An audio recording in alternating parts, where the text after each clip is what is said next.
Good morning করে দাও তো বাবু, সবাইকে গুড মর্নিং করে দাও তো। Good morning. হ্যালো সবাইকে, আমি আবার চলে আসলাম আরেকটা নতুন ভ্লগ নিয়ে। তো দেখো, আজকে আমি আর পগুবাবু মর্নিং ওয়াকে বেরোয়েছিলাম। মানে আমি তো মর্নিং ওয়াকে আর ও মর্নিং কোলে। তো দেখো সোনু দাদা গুড এখানটায় মর্নিং। আমাদের সোনুবাবুর সঙ্গে আবার সোনু দেখা। ইনি হচ্ছে ভাই আমাদের ভাই পাড়ার ভাই সোনুবাবু। তো ভাই জিদান ভাই দেখলাম ওকে ভাই নিয়ে বাইরে বেরোচ্ছে। ভাই ভাই তো ওর হ্যাঁ সাথেও ভাই। দেখা হয়ে গেল। আর দেখো দুজন কি সুন্দর দেখে যাচ্ছে। দেখো আমার পোগো ওকে দেখে যাচ্ছে আর সোনুও দেখে যাচ্ছে। দুজনের সাক্ষাৎ আগেও হয়েছে, তবে সোনু ওকে বেশি পাত্তা দেয় না। মানে সাইজে ছোট তো ভাবে ছোট কি সোনু ও, দাদা, এটা সোনু কিন্তু দাদা। ছাড়লে পরে যে কি করবে সোনু তা দাদা তো তো মানে আমিই তুমি জানি। চেনো না, কারণ চেনো তো? সোনু চেনো তো? শান্ত হ্যাঁ সোনু হলেও দাদা, পোগো তো হ্যাঁ সোনু খুবই দাদা। দুষ্টু। ও তো কামড় টামড় এই দিয়ে দিবে মনে বাবা, হয়। তো এখানে দেখো সোনু দাদাকে চেনো ও তো? দেখে হ্যাঁ যাচ্ছে, আবার হ্যাঁ। ক্যামেরাতেও দেখলো একটু। সিঁদুর লাগাইছো? তো এখানে দেখো সোনু ও ঘুরে লিপস্টিক যাচ্ছে, না আর দেখো সিঁদুর? পোগো ওকে কি সুন্দর করে দেখে যাচ্ছে। সোনু, সোনু, তো সোনু। এখানে আমি জিদানের সঙ্গে একটু গল্প এই করে দেখো নিলাম। ভাই। আসলে সোনুর কপালে সিঁদুর লাগানো ছিল, তাই জিজ্ঞেস করলাম কে। তো ওটা ঝিঙ্কু লাগাইছে, ঝিঙ্কুর কাজ ওটা। ঝিঙ্কু হচ্ছে আমাদের পাড়ার সবচেয়ে ছোট বাচ্চা। তো এখানটায় সোনু চলে গেল, আর এখানে কিন্তু পোগো ওকেই দেখে যাচ্ছে। এই দেখো। আর হ্যাঁ, আমি হচ্ছে শীতের পোশাক পরা, কিন্তু আমার পোগো বাবু কিন্তু পরা না, কারণ ও গায়ে কোনো জামাই রাখতে চায় না। অনেক পরানোর চেষ্টা ওকে করা হয়েছিল, কিন্তু ও গায়ে কোনো জামা কাপড় রাখতে চায় না। ও রাত্রে খুলে ওটাকে পাশে রেখে ঘুমায়। তো এখানে দেখো আমরা বেশ ভালোই ঘুরতেছি। সকালবেলা আসলে ওঠা হয় না, তো মানে এখন উঠি পোগোর জন্য।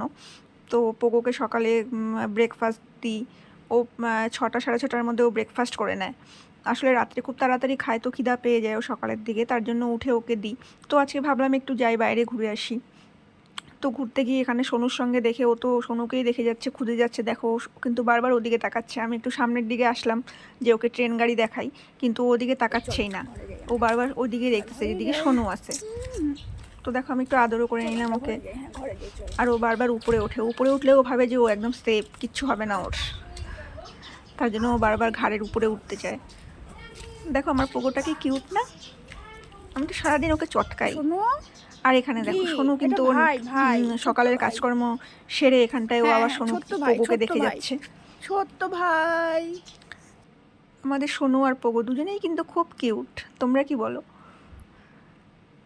তো এখানে ওদের দেখা সাক্ষাৎ হলো, বেশ দুজনেই খুশি। এই যে, এই যে।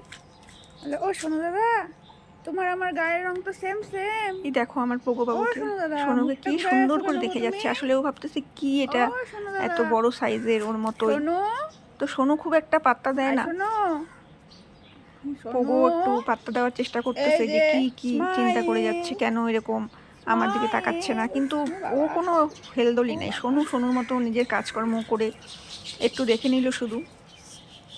কিন্তু স্মাইল। কেউ মারামারি বা আচ্ছা ঝাপাঝাপি চলো কিন্তু চলো, সেটা হয়েছে, চলো তাদের চলো। মধ্যে কিন্তু চলো, কোনো রকম ঠান্ডা কিছু লাগে, দেখলাম ঠান্ডা না। লাগে। তো এটাই শোনো তো হওয়া উচিত টাটা, বলো? মানুষে আমরা এখন মানুষে বাড়ি আমাদের যাই, হ্যাঁ। যত ঝগড়া ক্যাচাল আমরা যা গিয়ে কিছু এখন হোক না আবার কেন, ঘুমাবো গো। পশুদের যাতে এটা না হয়, আর ওদের মধ্যে হয়ও না এটা। তো এই দেখো এখন আমরা একটু হাঁটাহাঁটি করে চলে আসলাম বেশ সকালের দিকে ঠান্ডাই। তো এখন বাড়ি চলে যাচ্ছি। তো বাড়ি গিয়ে এখন আবারও একটু খেলবে, তারপরে আবার ঘুমাবে। তো আজকের ভিডিওটা আমি এখানে শেষ করি। যদি আমার ভিডিওটা তোমাদের ভালো লেগে থাকে অবশ্যই কিন্তু একটা লাইক কমেন্ট করো। টাটা।